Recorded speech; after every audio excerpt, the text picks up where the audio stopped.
Coming up, going digital in your engine compartment, it could make things run a whole lot better. A different approach to simulation and aviation training, making old big iron new again. And Icon is about to tick off Donald Trump. AOPA Live this week is next. Experience the thrill from closer than ever before when the Ultimate Motorsports Series takes to the sky. The Red Bull Air Race World Championship is coming to Indianapolis Motor Speedway October 1st and 2nd. Tickets now on sale.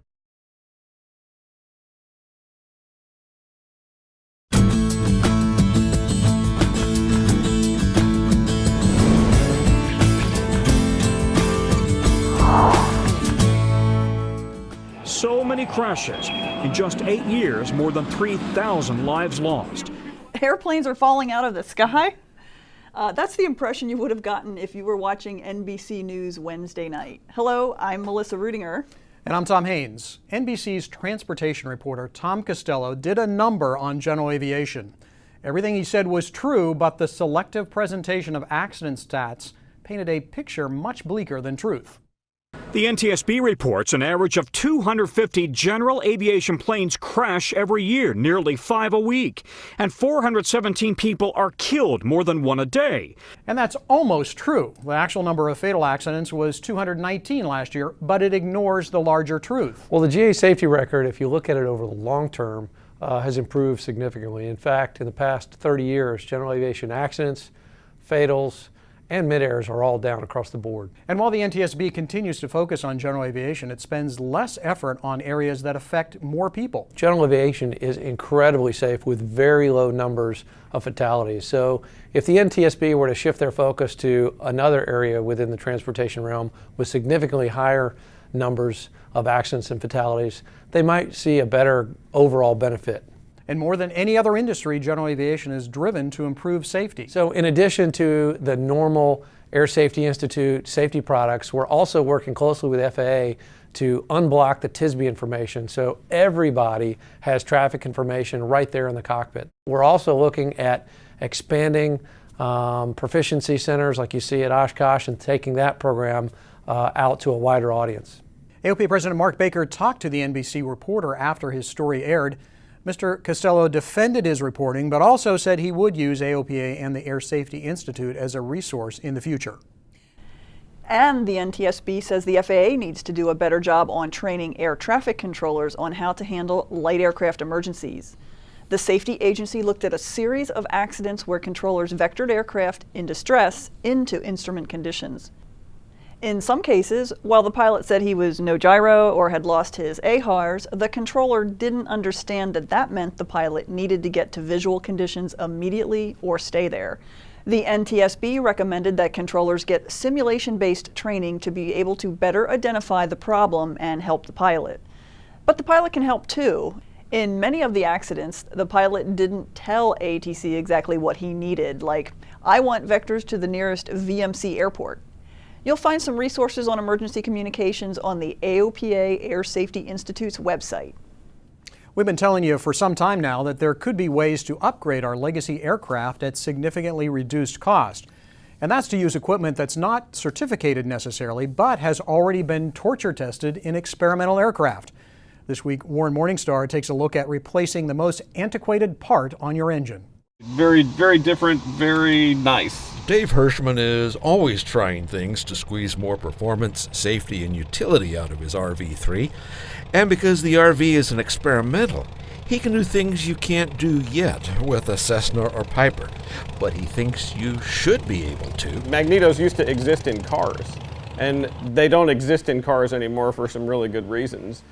Airplanes have even more compelling reasons to use electronic ignitions because they fly at high and low altitudes. It's all about timing. Well, the Magneto is pretty old technology. It's a fixed timing point, which means it's a compromise between takeoff power, where the ignition timing is retarded to a point where there's no detonation, and advanced enough, I should say, to give efficiency during cruise flight. Now, compromise is a dirty word nowadays, but electronic ignition gives you the best of all worlds. And Dave is going modern with electronics from Emag out of Texas. From a pilot's perspective, what I expect to gain from this is easier starts, better lean and peak operation, more range, and less fuel flow. But as they say, there is no free lunch, but in this case, the costs are pretty low. It would be if you have a totally flat battery somewhere out in the field and you need to get home and you need to hand prop it. The Emag will not support that. But each Emag has its own internal alternator, so it will work without battery power as long as the engine is turning more than 900 RPM, and it's more reliable than a Magneto. And the Magneto has plastic gears in it, and they're just known to become embrittled over time. The Emag has only one moving part, and it easily fits in the same space as the old Magneto. And there's another benefit.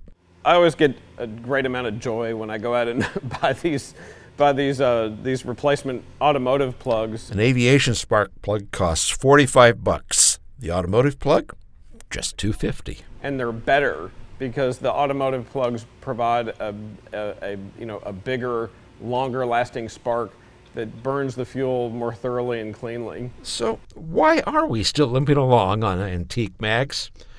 Well, because for the moment, the FAA won't let us use all electronic ignition. Warren Morningstar, AOPA Live. So Tom, I understand there's at least one certified electronic ignition system out there. Yeah, there are ways to do this, maybe not as complete as what Dave's doing with replacing both mags, but there is a system called Electro Air, which is actually on our sweepstakes 172 that we'll be giving away next year. And what that does is replaces one mag that fires the top cylinders, the spark plugs on the top cylinders, and the traditional mag stays on the airplane, fires the bottom one. And it gives you about 80% or so of the efficiency you'd get with a dual mag system and keeps the FAA happy. And so we are making progress, in this way of getting some of the good stuff that we see in the experimental market, finally finding its way over to be useful to us in our certified airplanes. Another example of that was what we saw earlier this summer with Garmin introducing the G5, the electronic attitude indicator, to replace your mechanical, cantankerous and unreliable mechanical gyros that we all fly around with. And so that's a solution too, coming out of the experimental world, finding its way into a certified airplane. So we are seeing progress. Yes, we are. I think with Part 23 reform and now this retrofit reform, we are definitely getting traction finally. Right, and there's a number of paths. NORSE, we've talked about that, non-enhanced or non-required safety reporting equipment, and that sort of thing is another way that we can start to see some of this new gear find its way to GA airplanes. So anyhow, it's kind of exciting times. Good news story. And meanwhile, the FAA has just published proposed regulations and procedures for Mitsubishi MU2 pilots. The speedy turboprop is known for its unique handling characteristics. That's because it uses spoilers instead of ailerons. You can read more about the proposed rule on our website. And Melissa, I've flown the MU2 some, and I can tell you it is an unusually handling airplane, but boy, is it fast. Yeah, I've never flown one, but I know the folks that own them are really think they're fantastic They airplanes. are, and if the pilots follow these guidelines and stay proficient, it can be a really good airplane. Great. Don't tell Donald Trump, but Icon is exporting jobs to Mexico. Icon will open a composite parts facility in Tijuana next year. A Mexican newspaper was first to report the news, and Icon later confirmed it to AOPA. Icon founder Kirk Hawkins said he is going to Mexico to reduce costs and bring parts suppliers under direct control. The plant will employ 1,000 workers. The composite parts will be shipped back to Vacaville, California for final assembly. So Melissa, this new agreement that Icon has with the company in Mexico is a replacement actually for a deal they had with Cirrus aircraft a couple of years ago, where they were manufacturing subassemblies for Icon at the Grand Forks plant for Cirrus. Of course, they're based in Duluth, Minnesota, and you got Grand Forks. I can't think of how you could get much further away from Mexico, geographically at least, and perhaps culturally as well, than those two places. It's quite a contrast. It is quite a contrast. And about 400 nautical miles southeast of Duluth lies Battle Creek, Michigan, and that's where you'll find our next AOPA fly-in on September 16th and 17th. Last week we showed you the small side of GA with a look at the Waco Classic factory, which you can tour if you go to the fly-in. This week, we're showing you the big side, where large biz jets go for complete overhauls. AOPA Live's Josh Cochran has the story. Duncan Aviation has been around for decades, and they have grown into the largest family-owned maintenance, repair, and overhaul facility in the world. It's exactly like a hospital for business jets, because you go to a place like this because of all the capabilities we have and all the expertise we have, and because you want to get back on your feet again, and they want these airplanes out flying. Duncan does just about everything a business jet could need. The work is highly customized and labor-intensive. The paint shop is just one example. First, the paint is chemically stripped and sanded down. After all the old paint is gone, a primer and base coat are applied. Then, finally, the custom paint job can start. Duncan has painted some pretty unique schemes. You know, an aircraft like this to paint probably is in the vicinity of about 1,000 man-hours to do. We have some of those that may take 3,000 or 4,000 hours, so it's a lot of work, and it's very labor-intensive, and obviously it's very pretty at the end, and that's what everybody's after. Interiors are also labor-intensive. Seats are built for each customer and can take 400 to 500 hours just to design. Our craftspeople here are very good at doing this type of work, and it's all one of a kind, all from the special stitching on the sides to the designs that we put on those seats. Every other part of the interior is customized from cabinets to dishware. Very similar to refurbishing the inside of a house, because you're going to be looking at colors of fabrics and different types of veneers and finishes and things. As you see here, all the choices. After all the intricate work on the parts, the airplane comes back together in the main hangar at Duncan. And there usually is a flurry of activity at the end. All the airplane is reassembled, and we're getting ready to deliver it back to a happy customer, and they're going to be thrilled with it for a lot of years, and we hope to have them come back and see us again. Visitors to the Battle Creek Fly-In will get to tour Duncan and see these jets undergo their transformation. Josh Cochran, AOPA Live. And you can sign up to take the tour of Duncan at our Fly-In website. Click on the Things to Do in Battle Creek tab. While at the Fly-In, you will also get to see an aerobatic demonstration by Embry-Riddle's Matt Chapman. Chapman will be showing off his skill in an extra 330 LX on Saturday afternoon, so it looks like it's shaping up to be a really fun event. It does, and if you've seen a business jet out there somewhere with a really funky paint job on it, probably it's from Duncan. They are really creative folks. And meanwhile, if you're on your way to Battle Creek, one place you might want to check out en route one way or the other is Mackinac Island in Lake Michigan. Airplanes are the only motorized vehicles allowed on the picturesque and tranquil island, and the airport is only about a mile from town. You can hitch a ride from the airport into town on a horse-drawn carriage. It's a lot of fun. You can read more about it in the destinations section of our websites. I've done it, flown the Bonanza out there, and Mackinac is really fun. A lot of history there. Sounds like a fun time. It is. Well, coming up after the break, remembering 9/11. And learning to do things you'd never try in an airplane.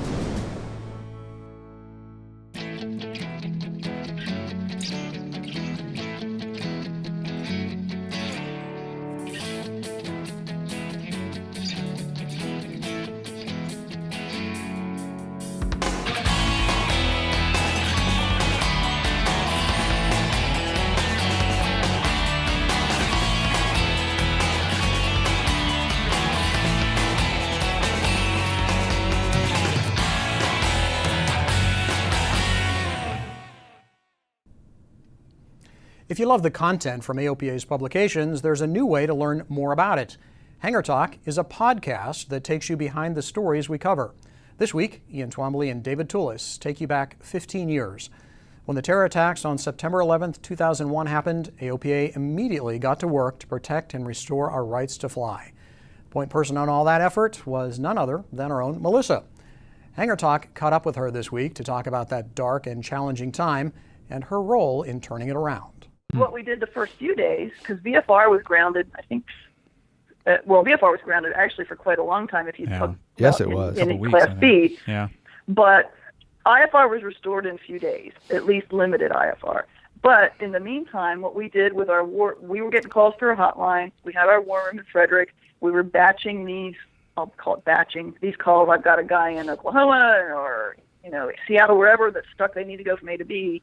I would take those lists would be sent to me, and I would take them into the war room, and we would process them as waivers. We got a process going pretty quickly where we could get one-time waivers to get somebody home in a window of time. And again, without researching it, I don't remember the exact specifics, but we basically got a waiver process going to allow folks that came in through our hotline to get their waiver and get back to their home base.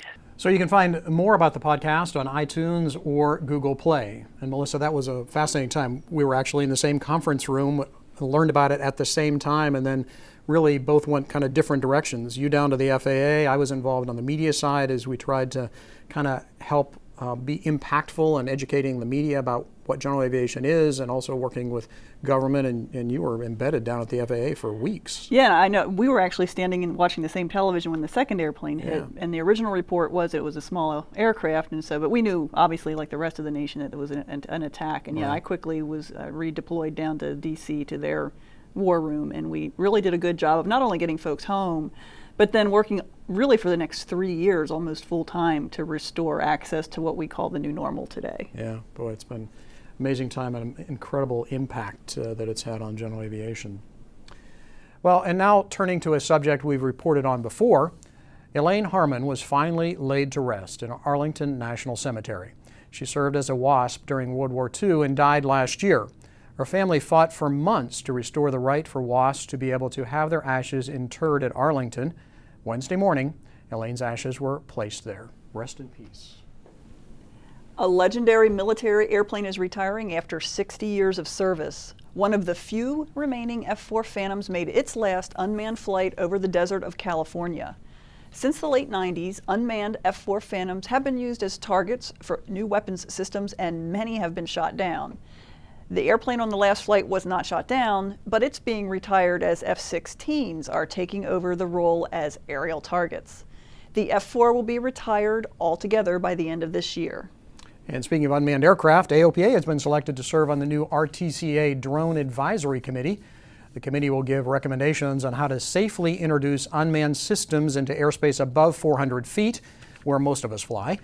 The committee includes folks from the media, airports, pilot unions, Google and Facebook, and other commercial and academic operators. So Melissa, you're involved in this committee. What really is going to happen there? What's it about? So this is the next step. We've got the small UAS rule in place and going, and so now we need to migrate to the larger UAS in airspace above 400 feet, as we've talked about. And this drone committee, which has its kickoff meeting next Friday, is one that I'll be staffing, and actually Mark Baker will be involved as well. Mm-hmm. So what should we make out of the idea that we got companies like Google and Facebook, ones that we don't traditionally see playing in aviation, all of a sudden being on this committee and having real interest here? It's a whole new day in aviation for sure, and those companies have a stake in the game like they've never had in manned aviation, and so they're in some leadership roles in terms of getting this technology moved forward and getting these drones integrated, so they're very important players. Right, and they're more interested, as it seems like, in the autonomous use of drones, right, as opposed to being a line of sight. It would appear so. Certainly their business model would not support having individual drone operators for every delivery drone. So autonomous multiple drones flying predetermined flight paths, I think, is really their long-term vision. Okay, well, I'm sure you'll keep us posted on how all that unfolds. And finally, imagine taking a student pilot and presenting them with a very dangerous scenario. Maybe not the best way to run a flight school, but AOPA Live's Paul Harrop found a simulator company and flight school where the instructors can really push students to be ready for anything. Get ready to turn left, that's downwind, all right? So look left, clear left, turn left.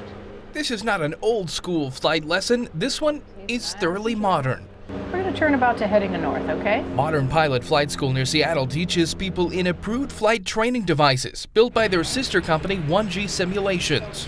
This is a tool, and if you know how to use the tool, you should use the tool to help your clients. Meg Godlewski is a pro. She's a master instructor and quickly approaching 4,000 hours of dual instruction given. Don't let the witch pitch, be the master of the witch. For Meg, the sim is a great tool for demonstrating dangers pilots might face in the real world. Crosswind landings are a big one. I'll crank the thing up and do crosswind landings I would never take a client into, just so they can see how the aircraft is going to react to some extent. It's also a good tool for things like loss of thrust on takeoff and VFR into IMC scenarios. All the things that I don't want them to do in the real world, I run them through it in the simulation technology.